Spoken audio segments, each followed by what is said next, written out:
मुंशी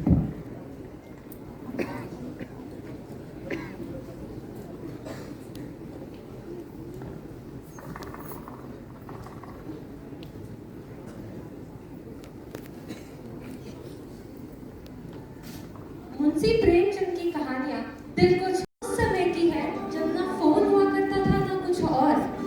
दिन भर ना कुछ करने की चिंता ना कुछ पाने की चिंता। 2 रोटी खाना, 1 गिलास पानी पीना और पूरे दिन मस्ती करते रहना, मानो कोई चिंता ही ना थी। और आज दुनिया भर की भाग दौड़ में लगे हुए हैं, पैसे कमाना और ना जाने हजारों चिंता। आज हम आपके सामने एक ऐसी ही कहानी लेकर आए हैं जिसका नाम है करीम खान के जूते। ये कहानी एक सीधे साधे इंसान की है जिसके लिए उसके जूतों का जोड़ा उसके स्वाभिमान का प्रतीक बन जाता है। तो चलिए आइए देखते हैं मुंशी प्रेमचंद द्वारा रचित ये कहानी करीम खान के जूते।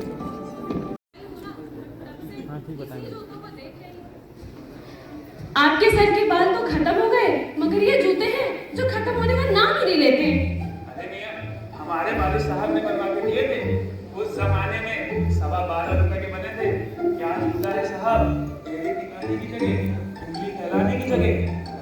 चमड़ा वो तो एकदम पुख्ता है साहब। मुझे तो तरस आता है इन जूतों पे। सुनिए जी, आप एक नया जूता क्यों नहीं बनवा लेते? नया जूता? हाँ? अरे इन बेचारों ने क्या गुस्ताखी की है जो हमें उतार के फेंक दे। आप तो खामखा हमारा पैसा खर्च करवाने लगती हैं।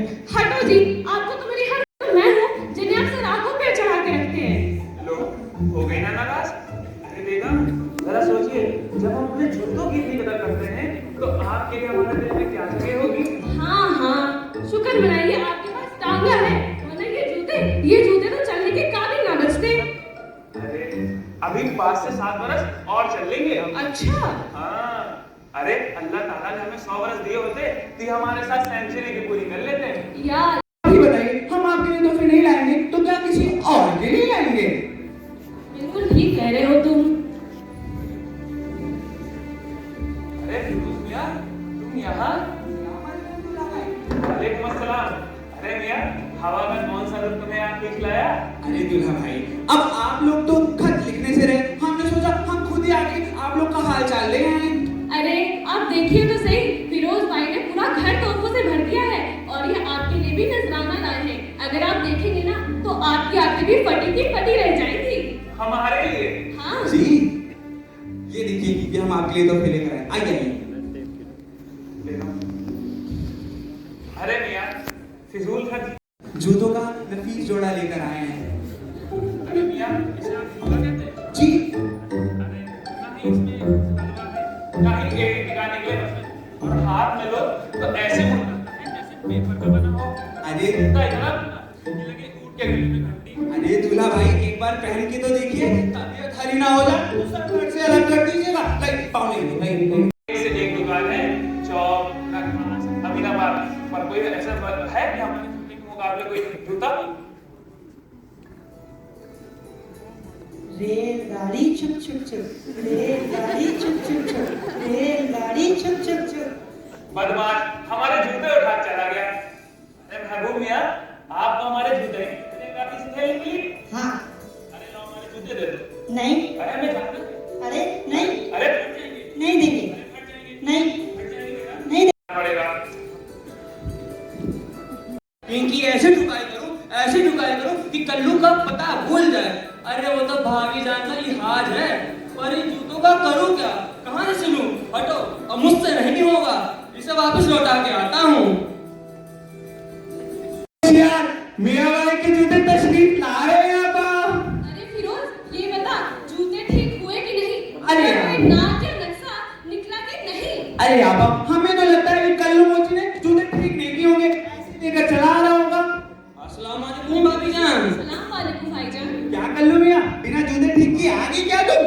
अरे फिरोज भाई, देख मेरे हो, ये जूते पीछा ही नहीं छोड़ते। अरे जब कील ठोकता हूँ तो सिलाई निकल जाती है, सिलाई करता हूँ तो चमड़ा ही खिसक जाता है। अब आप ही बताइए, इन जूतों का मैं करूँ क्या?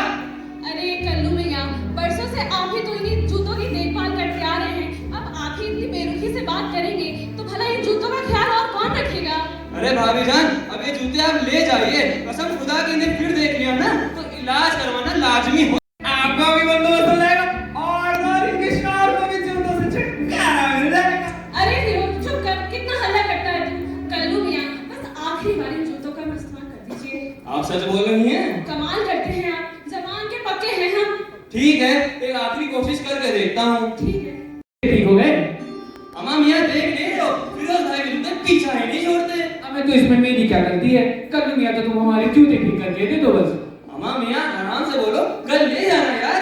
अरे कल्लू मियां, कल कल कल आप सिर्फ कल कल कह के टरका रहे हो। सिर्फ हमारे तो जूते ठीक करके दे दो बस। अम्मा मियां नाराज क्यों होते हो? कल ले जाना। अरे इस शहर में 3600 मोची हैं, हम किसी से भी ठीक करा लेंगे। ठीक है भैया, हमारे जूते देते बनो। तुम्हारी किस्मतों में से मीर खान के जूते ही लिखे हैं। मछली का शिकार करने चले गए थे। तौबा, ये कोई उम्र है आपकी मछली का शिकार करने की? और जूते, इन जूतों का क्या हाल बना दिया है? अभी 2 दिन पहले ही तो कल्लू मियां के आंटी ठीक करा कर आए थे। अरे बस बेगम जरा से फट गए हैं। जरा से? अरे झंडू के हाथ वापस कल्लू मियां ने आप घुमा देना। हम लोग जा रहे हैं सोने। एक से बढ़कर एक आफत। ये जूते किसी खाई में क्यों नहीं गिर जाते? खान साहब उठेंगे तो फिर इन्हीं फटे जूतों का पूछेंगे। इससे पहले इनका पत्ता साफ करना पड़ेगा। ना रहेगा बाज और ना बजेगी बांसुरी। क्या कर रही हो अम्मी? अरे मियां, शांत हो जाओ। अभी अबू जान उठेंगे ना तो देखकर खुश हो जाएंगे। जी मालिक। बेटा हमारे तुम जूते कल्लू मियां कैसे ले आए थे? कल्लू कैसे? नहीं तो अरे हमें जगह में पहन के जाना है। पर भिजवाए कब थे? भिजवाए नहीं थे। नहीं तो बेगम, ओ बेगम, और क्या हुआ जी? क्यों चिल्लाते रहते हो बार बार? हमारे जूते कहाँ हैं? मुझे क्या पता? आपको पता है पहन के उसे जाना है। क्या उन्हीं कब्बख्त जूतों के पीछे पड़े रहते हो? जो जूते फिरोज भाई लाए थे वो क्यों नहीं फिर से भीग गए बारिश में। मैं कहता हूँ जरा से जूते भीग भी गए तो क्या जुर्म हो गया? कम वक्त तो पानी भी तो ऐसा दिया है जैसे जन्म जन्म से प्यासे हो।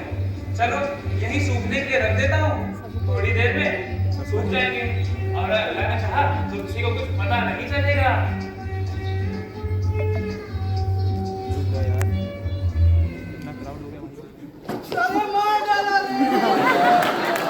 अरे किसने मेरे पति को मार दिया? अरे भलाई का जमाना ही नहीं रहा। बूढ़ा आदमी देखा कि जूता फेंक के मार दिया। अरे कौन था? चल हटा वहां से, चल लेके निकलो अपने यहाँ से। अरे मेरा ठेला गिरा दिया इसने, उसका हर्जाना कौन देगा? हर्जाना कुछ नहीं, चलो चलो उठो निकलो यहाँ से। कर रहा हूं, लेकिन आज तक ऐसा केस मेरे सामने नहीं आया जिसमें जूते ही गुजरे हो।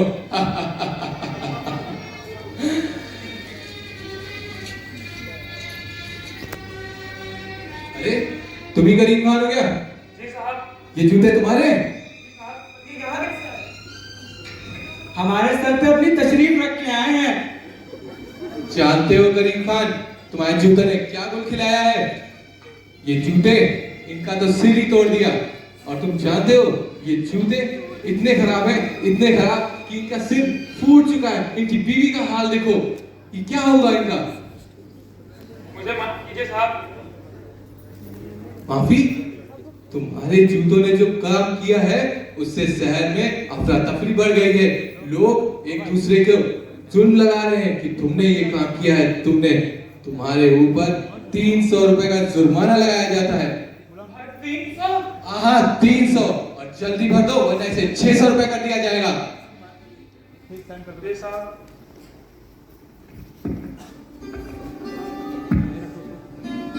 क्यों चिल्ला रहे हो? हमारे से तुम्हारे से जो जूते लाए थे वो ला दो। क्यों? आपके जूते कहाँ गए? उनका बस जूतों का नाम ना लो। आज पूरे शहर में मेरी बेइज्जती करवा दी। 300 रुपए भी निकलवा दिए। अरे इतने में तो हम 10 जोड़ी नए जूते खरीद लेते। मगर आप अपने जूते कहाँ छोड़कर आए हैं? सगाई के बाद छोड़ा है, कोई गरीब ले जाएगा या किसी मुसाफिर काम आ जाएंगे। मगर चाहे जो हम उनकी शक्ल नहीं देखना चाहते। कोई बात नहीं। करीम खान, करीम खान, अरे बोलो। खुला है, आ जाओ अंदर। जो तुमने जूते सराय में छोड़ आए थे उससे कोई अंधा गिर गया, दांत टूट गया। चलो यार, चलो।